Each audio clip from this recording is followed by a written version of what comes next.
तो hello everyone, कैसे आप सब? उम्मीद करता हूँ बढ़िया होंगे। और अपना जो सेकंड चैप्टर वो स्टार्ट हो चुका है, विद्युत विभव तथा धारिता इसका नाम है, और ये उसका पहला लेक्चर होने वाला है। जितने भी बच्चे नए हैं, हिंदी मीडियम से तैयारी करना चाहते हैं क्लास 12th की फिजिक्स की, वो इस लेक्चर को देख सकते हैं। और इसके लिए अगर आपने पुराने चैप्टर को पढ़ रखा है तो और भी बढ़िया तरीके से चीज़ें समझ में आएंगी। ये है इलेक्ट्रोस्टैटिक्स का भाग 2, ठीक है, स्तर वैद्युतिकी का भाग 2, चैप्टर नंबर 2, जिसका नाम है विद्युत विभव तथा धारिता, कैपेसिटर और आपका जो पोटेंशियल है वो।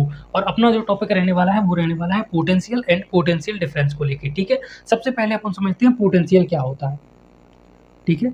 पोटेंशियल, इसको बोला जाता है विभव। विभव क्या होता है? विभव बेसिकली कार्य होता है, ठीक है। धीरे धीरे सबको समझाऊंगा क्या होता है, इतना मान के चलिए विभव कार्य होता है। अब कौन सी चीज में किया गया कार्य? तो आपके पास मान लीजिए कोई एकांक आवेश है, आपके पास कोई एकांक आवेश है, आप उसको लेकर आए हो अनंत से, ठीक है, को इनफाइनाइट से लाने में, ठीक है। तो अगर आपसे कोई पूछता है पोटेंशियल यानी विभव होता क्या है, तो कार्य होता है एकांक आवेश को अनंत से किसी बिंदु P तक लाने में, ठीक है। अनंत से लाने में एक तरीके से कहें तो जो आपको कार्य करना पड़ता है वही आपका विभव कहलाता है। बाकी वीडियो के एंड होने पर आपको मैं बता दूंगा कि आपको इसके नोट्स किस तरीके से डाउनलोड करने हैं, जिससे आपको पता चल जाएगा कि किस तरीके से आपको एग्जाम में लिख के आना। अभी चीज़ों को समझने की कोशिश कीजिए। विभव के बारे में बात करूँ तो विभव एक तरीके का डिफरेंस क्रिएट करता है दो चीज़ों के बीच में। जैसे जो पार्क वगैरह होते हैं या फिर कहें जो गार्डन वगैरह होते हैं, उनमें इस तरीके के आपने झूले वगैरह देखे होंगे। थोड़ा सा मोटा बना दिए, थोड़ा सा पतला कर लेता हूँ उसको मैं। इस तरीके के झूले देखे होंगे, ठीक है। ये नीचे कोई भी सरफेस होगा जिसके ऊपर रखे हुए हैं, कोई भी सहारा देने के लिए चीज़ रखी हुई है उसके ऊपर रखा हुआ है। अगर मैं इसके ऊपर रेत डाल देता हूँ, मान लीजिए ये रेत मैंने इसके ऊपर डाल दी, तो रेत यहाँ पर फैल जाएगी, ठीक है। ये रेत है अपने पास, ठीक है। अब मैं यहाँ पर एक दूसरा रॉड ले लेता हूँ जो कि कुछ इस तरीके से है, इस तरीके से रॉड रखी हुई है। अब चूंकि मैं अगर इस पर वही रेत जो अभी डाली थी वही रेत यहाँ पर डालूंगा तो ये पूरी की पूरी रेत नीचे बह जाएगी। दोनों में क्या फ़र्क है? ये कंडीशन 1 है अपनी मान के चलिए, और ये कंडीशन अपने पास 2 है। तो दोनों में फ़र्क क्या है, दोनों में डिफरेंस क्या है, उसी चीज़ को अपन विभव को समझाने में मदद करेगी। अगर आप इस चीज़ को समझ गए तो आपको ये समझ में आ जाएगा विभव क्या होता है। इस पॉइंट को मैं मान लीजिए ए नाम दे देता हूँ और इस पॉइंट को मैं मान लीजिए बी नाम दे देता हूँ। एक पॉइंट को मैंने ए बोल दिया, दूसरे पॉइंट को मैंने बी बोल दिया। दोनों की पोजीशन एक ही जगह पर है। ऐसा नहीं है कि ए और बी एक ही जगह पर स्थित है, नहीं, एक उधर है और एक इधर है। लेकिन उसके बावजूद भी जो दोनों की स्थिति है, जमीन से एक तरीके से देखा जाए तो इनकी स्थिति है वो दोनों की इक्वल है। और इक्वल होने के कारण रेत ना इधर जा रही है ना इधर जा रही है, रेत जहाँ पर डाला वहीं की वहीं पर डली रही। लेकिन अब अपन ने क्या कर दिया, ये जो पॉइंट बी था ये ऊपर आ गया और ये जो पॉइंट ए था ये नीचे चला गया। पॉइंट बी ऊपर आ गया तो इसको मैं पॉजिटिव बोल देता हूँ, ठीक है। पॉजिटिव का मतलब कुछ और मत समझना, पॉजिटिव का मतलब ऊपर समझ लेना। ये नीचे आ गया तो मैं इसको नेगेटिव बोल देता हूँ, या फिर आप इसे उच्च भी बोल सकते हो, इसे निम्न भी बोल सकते हो। तो एक पॉइंट अब ऊंचाई पर आ चुका है, दूसरा पॉइंट नीचाई पर आ गया है। तो ये जो ऊंचाई पर है, ये जो नीचाई पर है, ये इन दोनों के बीच में डिफरेंस क्रिएट हो रहा है, इसी को कहा जाता है विभव। अब यहाँ पर अगर आप देखोगे तो ये जो रेत है नीचे की ओर बहने लगेगी। रेत की जगह आप पानी भी बोल सकते हो, पानी बहने लगेगा। कोई भी चीज़ जब बहती है तो उसे बोला जाता है धारा। क्या बोला जाता है? धारा। धारा यानी कि करंट। और करंट हमेशा उच्च विभव से बहता है। किधर की ओर? निम्न विभव की ओर, निम्न विभव की ओर बहता है। सारी चीज़ों को बहुत बढ़िया तरीके से समझेंगे। फिलहाल मैं जो बता रहा हूँ उसको देखते चलिए। आपने देखा होगा पानी कहाँ से बहता है? पानी बहता है पहाड़ों से और सागर में जाकर मिल जाता है, ठीक है। सागर में जाकर गिरता है एक तरीके से कहें तो, है ना। अब चूंकि पहाड़ बहुत ऊंचाई पर होते हैं, वहाँ से ग्लेशियर पिघलते हैं, तो वहाँ से पानी बहता हुआ आता है और नीचे की ओर जाता है। तो पहाड़ पर उच्च विभव हो गया और नीचे सागर वगैरह में आप कहोगे तो उधर निम्न विभव हो गया। तो ऊंचाई से पानी नीचे तक बहता जाता है। कभी भी ऐसा नहीं होगा कि कोई ऊंचा सा पहाड़ बना हुआ है और पानी नीचे से ऊपर की ओर चढ़ रहा है, ऐसा नहीं होता। क्योंकि पहाड़ों के ऊपर जो पोटेंशियल है वो ज़्यादा होता है और नीचे जो पोटेंशियल है वो कम होता है। और हाई पोटेंशियल से लो पोटेंशियल के ऊपर आपकी धारा का प्रवाह होता है, ठीक है। इसके अलावा और भी कई सारी चीज़ें हैं। जैसे किसी गांव या किसी शहर में पानी की टंकी को बनाया जाता है तो कोशिश की जाती है सबसे ऊंचे स्थान पर उसे रखा जाए, जिससे नीचे की ओर पानी आसानी से बह सके। क्योंकि ऊपर पोटेंशियल ज़्यादा होगा, नीचे पोटेंशियल कम होगा। अब पोटेंशियल मैंने आपको पानी को लेके समझा दिया, रेत को लेके समझा दिया। तो पोटेंशियल कोई ऐसी चीज़ नहीं है कि हर जगह पर उसका मान अलग अलग हो। मतलब पोटेंशियल कोई ऐसी चीज़ नहीं है, आप सोच रहे हो कि वो केवल करंट में ही पढ़ी जा रही है, आवेश को आप करंट में ही पढ़ते हो। लेकिन पोटेंशियल हर जगह पर अप्लाई होता है। लेकिन चूंकि आप उसे आवेश के अंदर भी पढ़ते हो तो विद्युत विभव एक अलग चीज हो जाती है। पोटेंशियल विभव बहुत सारी जगह पर स्थित होता है, पर चूंकि मैं यहाँ पर बात कर रहा हूँ इलेक्ट्रिक पोटेंशियल की, तो यहाँ पर इसके मायने बदल जाएंगे। होती वही चीज है, लेकिन चूंकि यहाँ पर अपने को परिभाषा देनी पड़ेगी कि पोटेंशियल होता क्या है। एक पेन और एक पेन दोनों मिल जाए तो दो पेन होती है, लेकिन जब इसी को गणित में पढ़ना होता है तो इसे जोड़ना बोला जाता है। क्या बोला जाता है? जोड़ना बोला जाता है। और फिर उसके लिए जोड़ना क्या होता है उसकी अलग परिभाषा दी जाती है। तो फिजिक्स में इसकी परिभाषा कुछ इस तरीके से दी जाती है कि आपको कार्य करना पड़ रहा है एकांक आवेश को अनंत से कहीं पर लाने में, कहीं किसी बिंदु ए पर लाने में आपको कार्य करना पड़ रहा है। मान लीजिए ये बिंदु ए है और ये पॉइंट है अनंत, तो अनंत से कोई एकांक आवेश Q नॉट इसको बोल देता हूँ, यहाँ तक लाने में आपको जो कार्य करना पड़ रहा है वो कार्य ही आपका क्या कहलाएगा? विभव कहलाएगा। अब बहुत सारी चीज़ें जो आपको यहाँ पर समझनी है विभव के बारे में। सबसे पहली चीज़, आप Q नॉट आवेश को ला रहे हो तो आपको कितना कार्य करना पड़ रहा है? W कार्य करना पड़ रहा है। कहाँ से ला रहे हो? इनफाइनाइट से पॉइंट ए तक, तो मैंने लिख दिया इनफाइनाइट से पॉइंट ए तक लेकर आ रहे हो। एकांक आवेश को लाने में कितना कार्य करना पड़ता है वो विभव कहलाता है। Q नॉट आवेश को लाने में कितना कार्य करना पड़ता है वो विभव नहीं कहलाता। तो एकांक आवेश को लाने में कितना कार्य करना पड़ेगा? एकांक आवेश को तो W इनफाइनाइट से A, इसको डिवाइड कर दो आप Q नॉट से, और ये अपने पास क्या निकल के आ जाएगा? विभव निकल के आ जाएगा। विभव को मैं V से दर्शा देता हूँ, तो V इज इक्वल टू हो गया W इनफाइनाइट A बटा Q नॉट। जिन भी बच्चों की समझ में नहीं आया एक बार और समझ लीजिए कि मान लीजिए आपके पास 4 आम है वो 20 रुपए के आ रहे हैं, 4 आम है वो 20 रुपए के आ रहे हैं, तो एक आम कितने रुपए का आएगा? सिंपल सा क्वेश्चन है। 4 आम अगर 20 रुपए के आ रहे हैं तो एक आम कितने रुपए का आएगा? तो वही सिंपल सा क्वेश्चन यहाँ पर है कि Q नॉट आवेश को लाने में W कार्य करना पड़ रहा है, तो एक अंक आवेश को लाने में कितना कार्य करना पड़ेगा? भाई 4 आम आ रहे हैं 20 रुपए के, तो एक कितने का आएगा? 20 को 4 से डिवाइड कर दिया, तो Q नॉट आवेश में W कार्य लग रहा है, तो एक अंक में कितना लगेगा? W को डिवाइड कर दिया Q नॉट से, और इसी को कहा जाता है विभव। और विभव के बारे में कुछ चीज़ें आपको समझनी होंगी। फिर सबसे पहली चीज़, कार्य के बारे में आपको क्या पता है? कार्य अपना एक संरक्षी बल होता है। कार्य क्या होता है? अपना एक संरक्षी बल होता है। ठीक है, डिफरेंट कंडीशन में कार्य डिफरेंट हो सकता है। चूंकि विद्युत विभव के बारे में बात कर रहे हैं तो यहाँ पर जो कार्य होगा वो भी विद्युत क्षेत्र के विरुद्ध होगा। तो कार्य यहाँ पर इतना समझ लीजिए कि कार्य एक संरक्षी बल होता है। अब सर संरक्षी बल क्या होते हैं? संरक्षी बल वे होते हैं जो अपने पॉइंट ए, यानी इसे प्रारंभिक पॉइंट बोल देता हूँ, और पॉइंट बी जिसे अंतिम पॉइंट बोल देता हूँ। अगर आप पॉइंट ए से पॉइंट बी पर जा रहे हो इस तरीके से, और अगर आप पॉइंट ए से पॉइंट बी पर जा रहे हो इस तरीके से, और अगर आप पॉइंट ए से पॉइंट बी पर जा रहे हो इस तरीके से, तो यहाँ पर जो तीनों कंडीशन में आपको कार्य करना पड़ेगा, मान लीजिए इसमें डब्ल्यू ए कार्य करना पड़ा, इसमें आपको डब्ल्यू बी कार्य करना पड़ा, इसमें आपको डब्ल्यू सी का कार्य करना पड़ा, तो डब्ल्यू ए, डब्ल्यू बी और डब्ल्यू सी तीनों बराबर होंगे। ये सारी चीज़ें 11th की हैं, 12th में आपसे कोई नहीं पूछता, लेकिन विभव के बारे में पूछेगा। और विभव कार्य ही होता है एकांक आवेश को लाने में किया गया। तो अगर आपको कार्य के बारे में नहीं पता, डेफिनेटली आप विभव के बारे में कुछ नहीं बता पाओगे। तो आपको कार्य के बारे में पता होना चाहिए। कार्य एक संरक्षी बल होता है। पॉइंट ए से अगर पॉइंट बी पर जाओगे आप, है ना, तो चाहे इस रास्ते से जाओ, चाहे इस रास्ते से जाओ, चाहे इस रास्ते से जाओ, कोई फर्क नहीं पड़ता। तीनों ही स्थिति में जो आपको कार्य करना पड़ेगा वो बराबर होगा। ए बी सी तीनों का कार्य इक्वल होगा जब शुरुआती और अंतिम पॉइंट एक है। तो अगर शुरुआती विभव और शुरुआती पॉइंट और अंतिम पॉइंट एक है तो कार्य भी समान होगा। तो मान लीजिए शुरुआती विभव है वी ए और अंतिम विभव वी ई वी बी, तो कहीं से कहीं तक कोई भी रास्ता हो, तीनों ही कंडीशन में ये भी बराबर होगा। तो आप विभव को लेकर भी ये कह सकते हो कि विभव संरक्षी होता है। विभव कैसा होता है? संरक्षी होता है। बाकी और भी चीज़ें हैं जो इस तरीके से संरक्षी नहीं होती, जैसे घर्षण है। घर्षण पथ पर निर्भर करता है। अगर आप इधर से जा रहे हो तो हो सकता है इधर ज़्यादा घर्षण लगे, इधर से जा रहे हो तो हो सकता है कम घर्षण लगे, और इधर से जा रहे हो तो हो सकता है सबसे कम घर्षण लगे। ज़्यादा पथ तय करोगे तो ज़्यादा घर्षण होगा, है ना। घर्षण क्या होता है? देखो बहुत अच्छे से समझा देता हूँ। कोई भी चीज़ पर आप जा रहे हो तो जो बीच में चीज़ें घिसती हैं उसी को घर्षण बोला जाता है। आप इस रास्ते से गए तो लंबा रास्ता है तो ज़्यादा घिसेगी, इस रास्ते से गए तो कम लंबा रास्ता है कम घिसेगा, इस रास्ते से गए तो लंबा रास्ता है ज़्यादा घिसेगा। तो घर्षण बल जो है वो पथ पर डिपेंड कर रहा है, लेकिन कार्य का नहीं है। अगर आप इधर से गए तो भी आपको उतना ही कार्य करना पड़ेगा, इधर से गए तो भी आपको उतना ही कार्य करना पड़ेगा, इधर से गए तो भी आपको उतना ही कार्य करना पड़ेगा। बाकी चीज़ें कार्य के बारे में आप डिटेल से 11th में पढ़ते हो।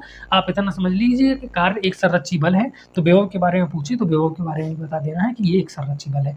सर सदिश राशि है कि अदिश राशि है? तो विभव के बारे में इतना भी याद रख लो कि ये एक अदिश राशि है। कैसी है?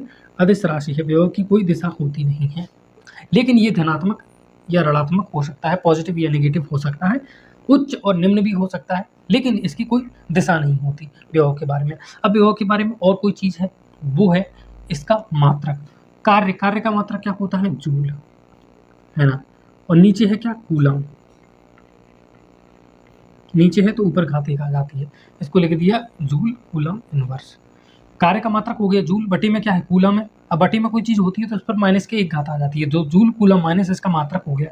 और इस जूल कूलम मात्रक को ही वोल्ट बोला जाता है। क्या बोला जाता है, वोल्ट बोला जाता है। तो आपसे क्वेश्चन में पूछा जाए V इक्वल टू क्या होगा, तो जूल कूलम इनवर्स कर देना, ठीक है। V इक्वल टू क्या हो जाएगा, जूल कूलम इनवर्स हो जाएगा। अब इसका डायमेंशनल फॉर्मूला पूछा जा सकता है। इन सारी चीज़ों को नोट करते चलो, जो चीज़ें नोट्स में मिल जाएंगी वो तो ठीक है, लेकिन आपको खुद से भी नोट करना चाहिए चीज़ों को। डायमेंशनल फॉर्मूला आपसे पूछा जा सकता है। कार्य का क्या होता है, सबसे पहले बल का आपको याद होना चाहिए। बल का जो डायमेंशनल फार्मूला होता है वो होता है mL(T-2), ठीक है, mL(T-2). तो कार्य का क्या हो जाएगा, कार्य इक्वल टू आप सभी जानते हैं बल गुणित विस्थापन होता है। तो बल तो यही रहा, इसमें विस्थापन का मतलब होता है 1L, उसका और गुणा कर दो, तो गुणा कर दोगे तो घात 2 आ जाएगी इस तरीके से। तो कार्य का हो गया W का mL(T-2). कार्य का क्या हो गया, mL(T-2). तो विभव इक्वल टू, अब नीचे क्या होता है, आवेश। आप सभी जानते हो विद्युत धारा, करंट, जिसको एम्पियर बोलते हैं, बराबर क्या होता है, आवेश यानी Q बटा समय। समय को सेकंड में दिया जाता है, इसको T बोलते हैं। तो Q इक्वल टू क्या आ गया, A इंटू टी आ गया। तो Q की जगह पर आप लिख सकते हो A इंटू टी, और V इक्वल टू निकल के आ गया mL(T). ये ऊपर गया तो -2 -1, और A ऊपर गया तो -1। तो V इक्वल टू निकल के आ गया mL(T-3 A-1). ये क्या हो गया, इसका विमेय सूत्र निकल के आ गया, ठीक है। जिनको भी समझ में आ रहा है उनको ठीक है, जिनको समझ में नहीं आ रहा वो सबसे पहली चीज़ तो अपना बेसिक क्लियर कर लें, क्योंकि मैं समझा रहा हूँ आपको फास्ट कोर्स की तरह से, ठीक है। फिर भी एक और बार आपको और समझा देता हूँ। डायमेंशनल फॉर्मूला क्या होता है, उसमें केवल मेन चीज़ों को लिखा जाता है, हर चीज़ को नहीं लिखा जाता। कार्य बल का क्या होता है, बल का होता है द्रव्यमान गुणित त्वरण। बल का सूत्र होता है द्रव्यमान गुणित त्वरण। ये 11वीं में पढ़ा जाता है। द्रव्यमान को आपने दर्शा दिया m से, और त्वरण क्या होता है, दूरी बटा समय का वर्ग। दूरी को आप L से लिखते हो और समय का वर्ग यानी T का वर्ग, ठीक है। बटे में आता है तो बटे ऊपर जाता है तो माइनस में पहुंच जाता है, ठीक है। ये हो गया बल mL(T-2).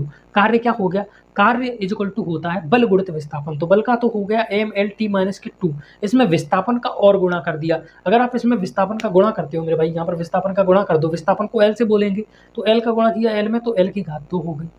अपने को कार्य का याद होना चाहिए, बल का और कार्य का, बार बार कहाँ तक डेरिवेट करोगे। तो कार्य का हो गया mL की घात 2 T की घात -2, ठीक है। ये कार्य का हो गया। अब बात यह है कि कार्य का अगर ये होता है तो आवेश का क्या होगा, क्योंकि एक अंक विभव का निकालना होगा तो होगा कार्य बटा आवेश। तो कार्य का तो निकाल लिया, ये आवेश का क्या होगा, आवेश का क्या होता है विद्युत धारा यानी करंट बराबर होता है आवेश बटा समय। समय को T से लिखते हैं, T फॉर टाइम, और विद्युत धारा को एम्पियर से लिखते हैं, A फॉर एम्पियर। तो विद्युत धारा यानी एम्पियर इक्वल टू आवेश बटा साइन T। आवेश का निकालना है तो T को इधर पहुंचा दिया तो A इंटू टी मल्टीप्लाई में पहुंच गया। तो अपना क्या होता है, कार्य यानी mL(T-2), ये इसका डायमेंशनल फार्मूला हो गया, बटा आवेश। आवेश का क्या हो गया, A इंटू टी हो गया, A इंटू टी हो गया।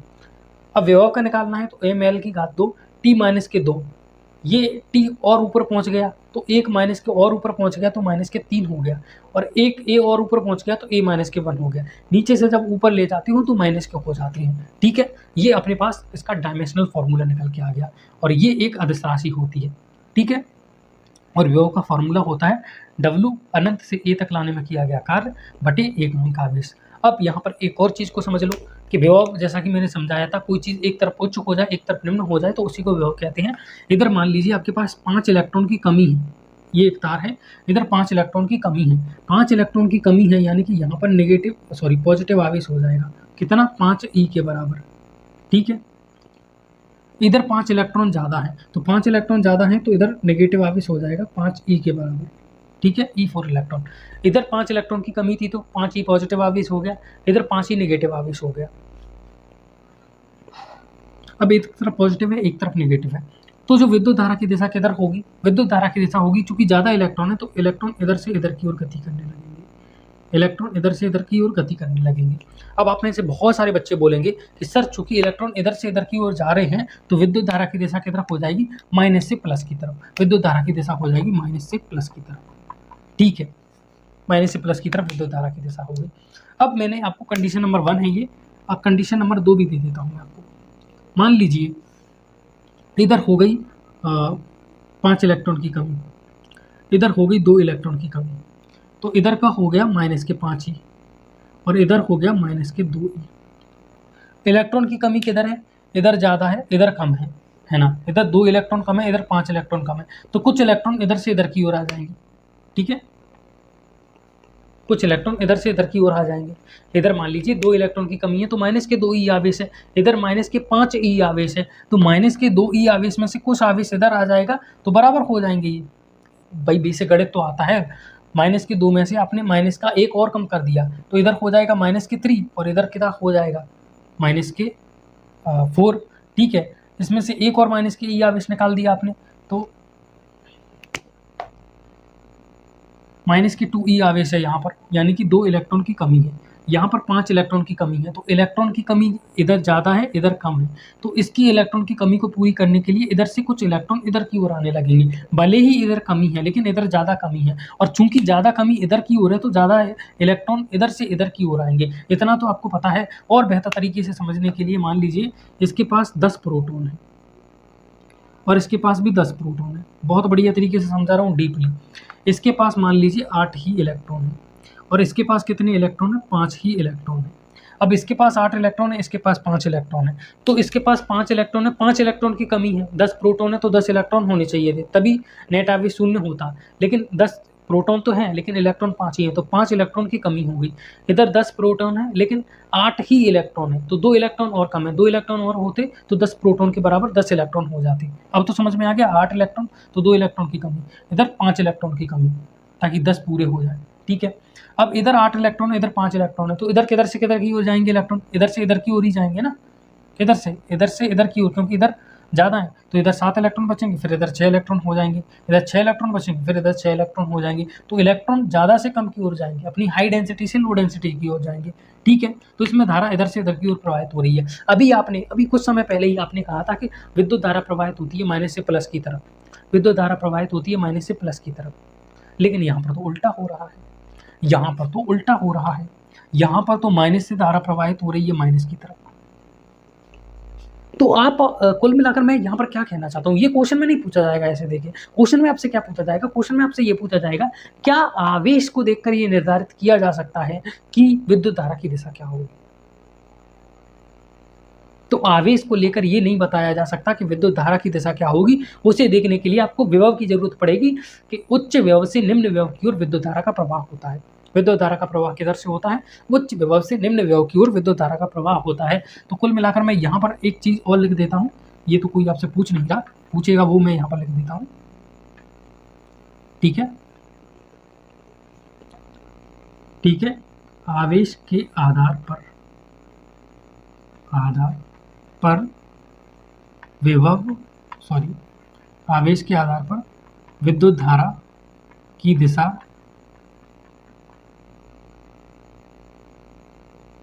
निर्धारित नहीं की जा सकती। चीज़ें पूरी दिख रही हैं कि नहीं कैमरे में? पहले ये तो देख लें। चलो, बढ़िया तरीके से दिख रही हैं। तो एक चीज़ तो समझ में आ गई होगी कि आवेश के आधार पर ये नहीं कहा जा सकता कि विद्युत धारा की दिशा इधर की ओर होगी या उधर की ओर होगी, क्योंकि कई कंडीशन में प्लस से प्लस की तरफ भी धारा बह जाती है, कई कंडीशन में प्लस से माइनस की तरफ भी धारा बह जाती है, कई कंडीशन में माइनस से माइनस की तरफ भी विद्युत धारा बह जा सकती है। तो आवेश के आधार पर इस बात का निर्धारण नहीं किया जा सकता। धारा बहेगी उच्च विभव से निम्न विभव की ओर। अब एक और चीज़, बहुत मस्त चीज़ है, ये प्लस है और ये माइनस है, इधर प्लस है इधर माइनस है।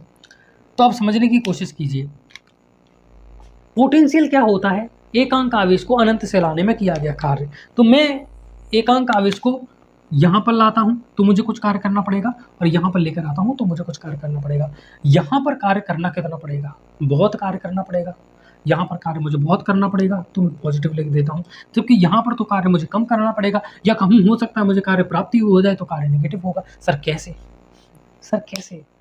मुझे कार्य कब करना पड़ता है? जब मेरे ऊपर कोई बल लगाए। अगर कोई मेरे ऊपर ज़्यादा बल लग रहा है तो मुझे ज़्यादा काम करना पड़ेगा, और कोई मेरे ऊपर कम बल लगा रहा है तो मुझे कम कार्य करना पड़ेगा। उदाहरण के लिए मुझे इसको धकेलना हो तो मुझे कम कार्य करना पड़ेगा, क्योंकि ये मेरे ऊपर ज़्यादा बल नहीं लगा पा रहा। लेकिन अगर मैं दीवार को ढकेलता हूँ तो जितना बल मैं दीवार पर लगाऊंगा उतना ही बल दीवार मेरे ऊपर भी लगाएगी। न्यूटन का लॉ तो पढ़ा है ना। और दीवार को ढकेलना मेरे लिए बहुत ज़्यादा मुश्किल है, क्योंकि दीवार मेरे ऊपर बहुत ज़्यादा बल लगाएगी अपनी इनर्शिया के कारण। ये 11th की चीज़ें कुछ बच्चों को तो समझ में ही नहीं आ रही होंगी, लेकिन समझने की कोशिश करो। एक रेल सामने से आ रही है तो वो मुझे बहुत ज़ोर से ठोकेगी, मैं उसे आगे की तरफ नहीं कर पाऊंगा। क्यों? क्योंकि उसका जो बल है वो बहुत ज़्यादा है। तो अगर कोई ज़्यादा बल लगा रहा है मेरे ऊपर तो मुझे ज़्यादा काम करना पड़ेगा उसे हटाने के लिए, और कोई मेरे ऊपर बल ही नहीं लगा रहा तो मुझे उतना काम ही नहीं करना पड़ेगा। तो वही चीज़ यहाँ पर समझो, यहाँ पर प्लस आवेश है, और यहाँ पर अगर मैं प्लस क्यू आवेश को लेकर आ रहा हूँ तो प्लस क्यू आवेश इसे दूर की ओर धकेलेगा, प्लस प्लस को प्रतिकर्षित करता है। तो अब चूंकि ये उस आवेश को प्रतिकर्षित करेगा और मैं उसे ज़बरदस्ती यहाँ पर लाऊंगा तो मुझे कार्य करना पड़ेगा, और कार्य करना पड़ेगा तो वही कार्य तो विभव कहलाता है। तो यहाँ पर मैंने विभव को पॉजिटिव से दर्शा दिया। वही आवेश को मैं यहाँ पर लाऊं तो माइनस उसे अपनी ओर खींचेगा। गौर से सोचो, यहाँ पर लाऊंगा तो प्लस तो भगाएगा कि नहीं चाहिए मुझे, माइनस अपनी ओर खींचेगा, हाँ लेके आओ। और जब खींचेगा तो मुझे उतना कार्य नहीं करना पड़ेगा, और कार्य ही नहीं करना पड़ेगा तो मुझे कार्य करने की बजाय कार्य प्राप्त हो जाएगा। तो यहाँ पर मैं विभव को नेगेटिव बोल देता हूँ, क्योंकि विभव एक तरीके का कार्य ही होता है, एक अंक आवेश को लाने में किया गया। अब यहाँ पर मुझे उतना कार्य नहीं करना पड़ रहा तो नेगेटिव है, और यहाँ पर कार्य करना पड़ रहा है तो पॉजिटिव है, यहाँ पर कार्य प्राप्त हो जा रहा है। तो अब करंट कहाँ से कहाँ तक? उच्च विभव, पॉजिटिव से नेगेटिव की ओर, है ना, उच्च विभव से निम्न विभव की ओर। इधर उच्च विभव है, इधर निम्न विभव है, तो उच्च विभव से बेसिकली निम्न विभव की ओर अपना क्या हो रहा है? करंट प्रवाहित हो रहा है, विद्युत धारा प्रवाहित हो रही है। अब उच्च विभव से निम्न विभव की ओर अगर विद्युत धारा प्रवाहित हो रही है तो यहाँ पर इलेक्ट्रॉन, चूंकि माइनस इधर ज़्यादा है, माइनस इधर ज़्यादा है यानी इलेक्ट्रॉन इधर ज़्यादा है, और पॉजिटिव इधर है यानी इलेक्ट्रॉन ज़्यादा है और इधर इलेक्ट्रॉन कम है, तो इलेक्ट्रॉन इधर से इधर की ओर प्रवाहित होंगे। इलेक्ट्रॉन ज़्यादा से कम की ओर जाते हैं, जिधर माइनस ज़्यादा उधर इलेक्ट्रॉन ज़्यादा, तो इलेक्ट्रॉन इधर से इधर की ओर जाएंगे, क्योंकि प्लस है तो इलेक्ट्रॉन कम है। और इलेक्ट्रॉन इधर की ओर जा रहे हैं, विद्युत धारा इधर की ओर जा रही है। इसका मतलब क्या है कि इलेक्ट्रॉन के प्रवाह की दिशा के विपरीत विद्युत धारा का प्रवाह होता है। तो याद रखना, एक चीज को और नोट डाउन कर लो कि विद्युत धारा की दिशा इलेक्ट्रॉन प्रवाह के विपरीत होती है। अभी तो आप विद्युत धारा को पढ़ भी नहीं रहे, फिर भी मैं उसके बारे में इतना जानकारी आपको दे रहा हूँ। विद्युत धारा किधर बहती है? उच्च विभव से निम्न विभव की ओर। उच्च विभव ये है, निम्न विभव ये है, तो विद्युत धारा ऐसे बहेगी, यानी इलेक्ट्रॉन ऐसे बह रहे होंगे। तो आपके पास एक करंट, मान लीजिए कोई एक इस तरीके का तार बह रहा, तार है आपके पास और उसमें करंट बह रहा है, तो करंट ऐसे बह रहा है, तो आप ये मत कहना कि इलेक्ट्रॉन भी ऐसे बह रहा है, नहीं, करंट के उल्टी दिशा में जो करंट बह रहा है, यानी करंट ऐसे बह रहा है तो इलेक्ट्रॉन ऐसे जाएंगे, इलेक्ट्रॉन नेगेटिव से पॉजिटिव की ओर जाते हैं। और जबकि अगर आप उसको देखोगे विद्युत धारा को तो वो उच्च विभव से निम्न विभव की ओर जाते हैं। ठीक है, तो दोनों में डिफरेंस है। इलेक्ट्रॉन विद्युत धारा की दिशा के विपरीत दिशा में प्रवाहित होते हैं, और इन सारी चीज़ों को नोट कर लीजिए, फिर एक डेरिवेशन भी आपको करवानी है।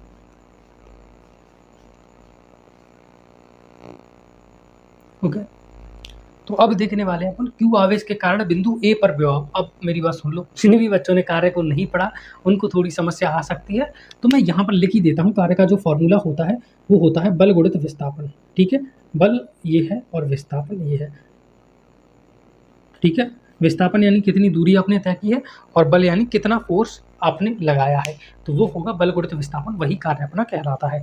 अब अपने क्यू आवेश के कारण ए बिंदु पर विभव निकालना है अपने को। समझने की कोशिश कीजिए, ये अपने पास एक क्यू आवेश है ना, और इससे ये यहाँ पर ए बिंदु है और इस पर विभव कितना होगा। तो भाई विभव कैसे निकालें? क्वेश्चन पूछ रहा है कि विभव निकालो, और विभव निकालने का आपको मैंने एक ही पंडा बताया था कि विभव क्या होता है। विभव होता है कार्य। ये पॉइंट मान लीजिए अनंत है, और यहाँ पर अपने पास कोई क्यू नॉट आवेश है, उसको यहाँ से यहाँ तक लेकर आ रहे हैं, तो यहाँ से यहाँ तक लेकर आने में जो अपने को कार्य करना पड़ेगा वही अपना क्या कहलाएगा, वही अपना विभव कहलाएगा। तो आप कैसे भी ले आओ, क्या ही फर्क पड़ता है। कार्य कैसा है, संरक्षी बल है, चाहे आप ऊपर से नीचे लाओ, नीचे से ऊपर लाओ, चाहे ऐसे करके ए बिंदु पर ले आओ, कैसे भी ले आओ, बस इनफाइनाइट से आप बिंदु ए पर ले आओ, तो जो आपको कार्य करना पड़ेगा वही क्या कहलाएगा, वही आपका विभव कहलाएगा।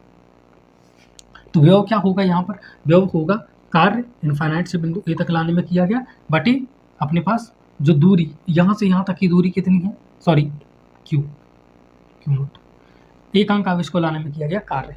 ये अभी बताया था ना फॉर्मूला, अभी बताया था ये फॉर्मूला आपको 1 मिनट पहले ही। तो विभव इज इक्वल टू कार्य बटा क्यू नोट, ठीक है, इसकी डेरिवेशन भी करवाई थी। अब देखो इनफाइनाइट से ए तक लाने में जो किया गया कार्य है, तो पहले कार्य निकाल लेते हैं। क्यू नोट का तो अपने को पता ही है, ये तो अपने को पता ही है, अपने को क्या निकालना है, कार्य निकालना है। तो इनफाइनाइट से ए तक लाने में किया गया कार्य अपन निकाल लेते हैं। कार्य का सूत्र तो अपने को पता है, बल गुणित विस्थापन। यहाँ तक मान लीजिए अपने को छोटा कार्य करना पड़ा, तो वहाँ पर डी एफ इंटू एस होगा, ठीक है, एफ इंटू एस होगा। बहुत गौर से समझा रहा हूँ, बहुत ध्यान से समझोगे तो चीज़ें बहुत अच्छे तरीके से समझ में आएंगी।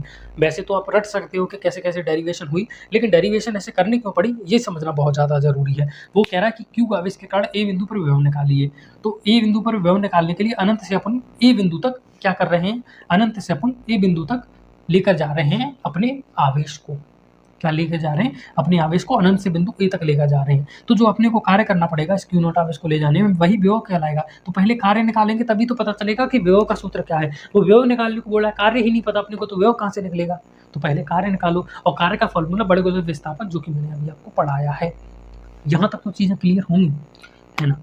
अब यहाँ पर गौर से समझने की कोशिश कीजिए। यहाँ से यहाँ तक की दूरी मान लीजिए डी आर है, यहाँ से यहाँ तक की दूरी मान लीजिए डी आर है, और यहाँ पर जो विद्युत क्षेत्र क्रिएट हो रहा है वो है ई। सर विद्युत क्षेत्र क्यों क्रिएट हो रहा है, क्योंकि मामू यहाँ पर क्यू आवेश रखा हुआ है, और क्यू आवेश विद्युत क्षेत्र क्रिएट करेगा, और विद्युत क्षेत्र क्रिएट होगा तो हमें आवेश को ले जाने में परेशानी होगी, और आवेश को ले जाने में परेशानी होगी तो हमें कार्य करना पड़ेगा। यही तो होता है विभव, कार्य क्यू नॉट आवेश को ले जाने में। अगर यहाँ पर कोई विद्युत क्षेत्र ही नहीं क्रिएट हो रहा तो अपने को कार्य क्या करना पड़ेगा, कार्य ही नहीं करना पड़ेगा अगर विद्युत क्षेत्र ही क्रिएट नहीं होगा तो।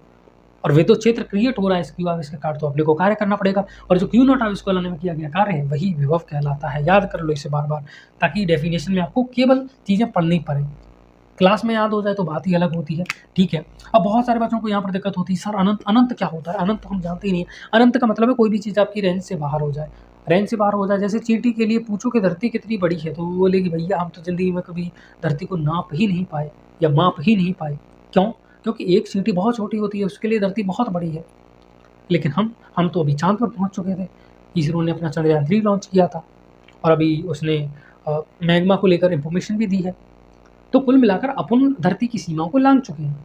लेकिन अपने लिए ब्रह्मांड के बारे में पूछा जाए तो ब्रह्मांड अपने लिए अनंत है, क्योंकि ब्रह्मांड का छोर अभी तक पूर्ण नहीं पहुंचा। तो बात क्या है, बात यह है कि कोई चीज़ हमारी औकात में रहती है, हमारी लिमिट में रहती है, तब तक वो हमारे लिए लिमिट है, सीमित है। और जब भी हमारी औकात से बाहर चली जाती है, जैसे हम कर नहीं पाते, जैसे अपन गिनती को कभी गिन नहीं पाते, 100, 1000, 10,000, लाख, वो बढ़ती ही जाती है, तो वो अपने लिए अनंत होगी।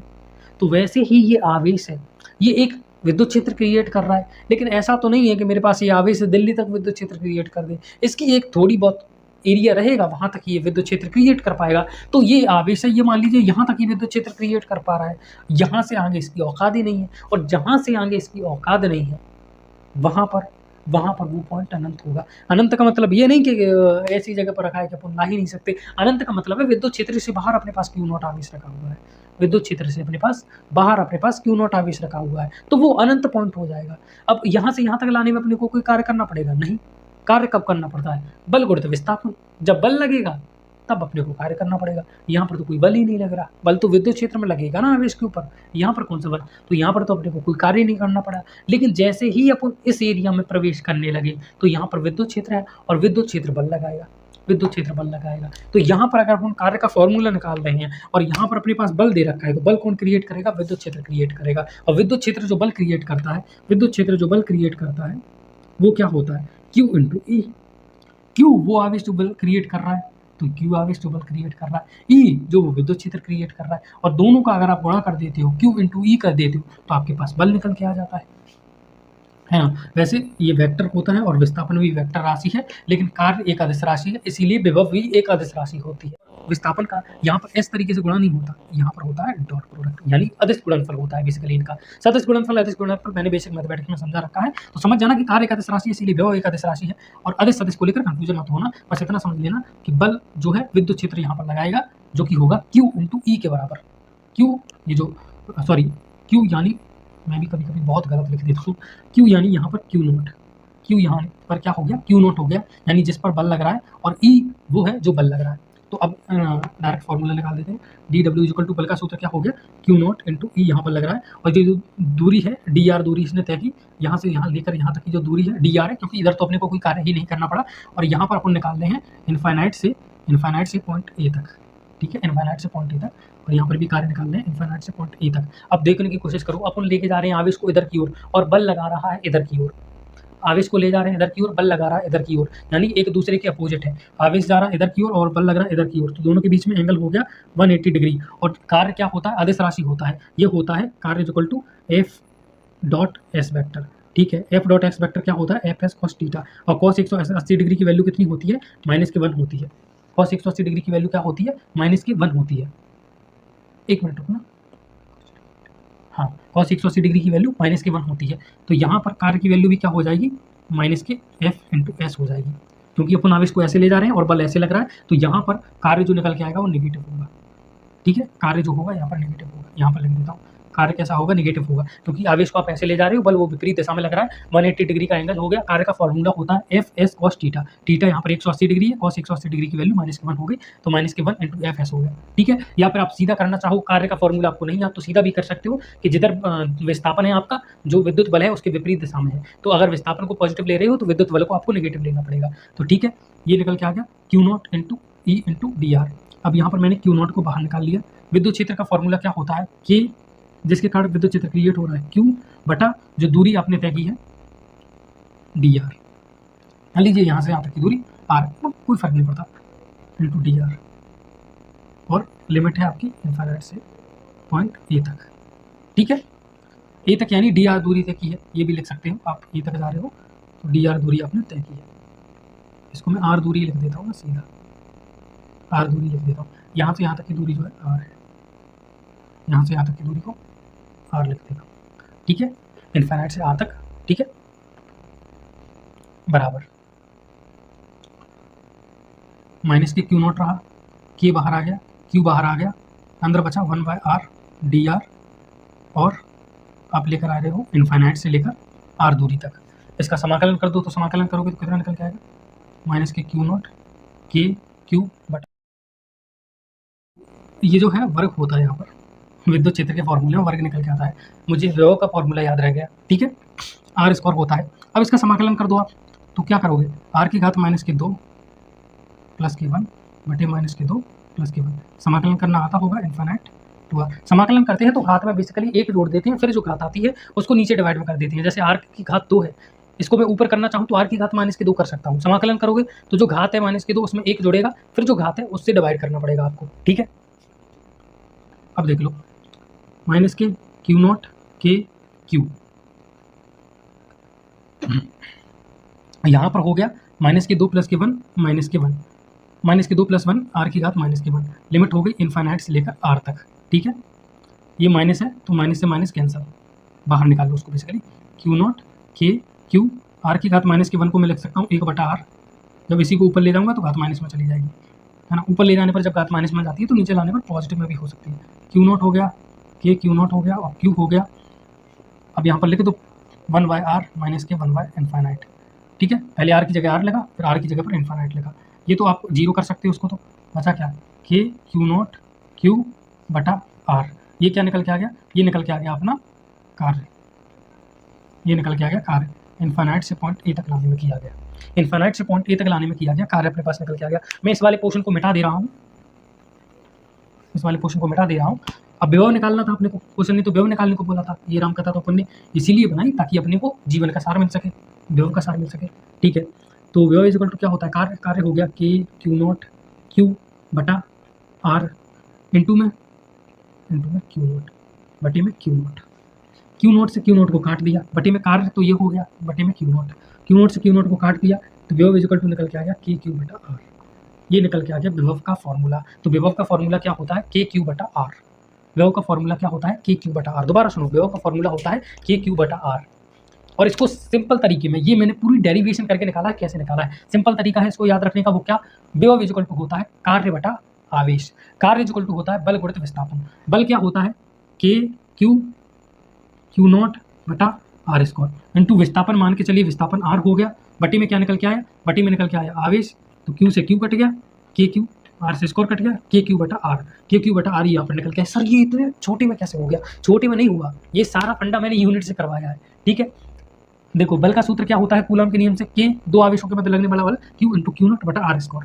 अपन ने मान लीजिए R दूरी तय की है, अब अपने को पता नहीं अपन ने कितनी दूरी तय की है, मान के चलते हैं dr दूरी तय की है, छोटी सी दूरी dr दूरी तय की है ना। उसको फॉर्मूले में लिख के जो पूरी दूरी तय की है यहाँ से यहाँ तक की, उसका समाकलन किया जाता है, पूरी विधि से निकाला जाता है, ऐसे नहीं कुछ भी रख दिया। ये जब समझाने के लिए, मान लीजिए आपने R दूरी तय की है, तो R से R कट जाएगा, बचेगा क्या, नीचे R, और बटे में Q0 आता है, आप सभी जानते हो, कार्य बटा Q0, Q0 से इसको काट दिया, तो KQ/R ये सीधा निकल आया। बस आपने बल का फॉर्मूला लिखा, गुणित में दूरी लिखी, बल गुणित दूरी बटा आवेश कर दिया, बल गुणित दूरी कार्य हो गया बटे आवेश, ये डायरेक्ट निकाल दिया। लेकिन दिस इज नॉट, ये नहीं है राइट मेथड, सही तरीका नहीं है, सही तरीका ये है जो मैंने करवाया है। इसकी डेफिनेशन वगैरह आपको नोट्स में देखने को मिल जाएगी। ये होता है विद्युत विभव। क्या होता है, विद्युत विभव। अब विभवांतर क्या होता है भाई, विभवांतर को भी समझ लेते हैं, 2 मिनट अपने को समझने में लगेगी, तुरंत समझ लेते हैं विभवांतर क्या होता है। अगर आप अनंत से बिंदु ए तक गए तो ये विभव हो गया। अब आप इस बिंदु ए से बिंदु, यहाँ पर कोई बिंदु बना देता हूँ बी, यहाँ तक गए, तो अब आप बिंदु ए से बिंदु बी तक जाओगे तो यही कहलाएगा विभवांतर। तो विभवांतर क्या होता है, विभवांतर क्या होता है, बिंदु ए से बी तक जाने में किया गया कार्य। इसकी बेटर डेफिनेशन आपको मिल जाएगी किसके अंदर, नोट्स के अंदर, ठीक है। किसी क्यू आवेश के अंतर्गत या किसी विद्युत क्षेत्र के अंदर आप किसी बिंदु ए से बिंदु बी तक जा रहे हो, वहां तक जाने में किया गया जो आपको कार्य होगा वो क्या कहलाएगा, वो अपना कहलाएगा विद्युत विभव कहलाएगा, सॉरी विभवांतर कहलाएगा। या फिर मैं ये कह सकता हूँ कि ए तक जाने में आपको कार्य करना पड़ा W इन्फाइनाइट से ए, तो इसका जो विभव हो गया ये हो गया इन्फाइनाइट से ए। फिर बी तक जाने में जो आपको कार्य करना पड़ा वो हो गया इन्फाइनाइट से बी। ये है ए तक जाने में किया गया कार्य, Q0 आवेश को ले जाने में किया गया कार्य। ये है बी तक Q0 आवेश को ले जाने में किया गया कार्य। देखो कार्य नहीं होता, Q0 आवेश को ले जाने में किया गया कार्य होता है। कभी कभी मैं भी टर्म गलत बोल देता हूँ। तो विभवांतर क्या होगा, अब यहाँ से यहाँ तक ले जाने में आपको ज़्यादा कार्य करना पड़ेगा या यहाँ से यहाँ तक।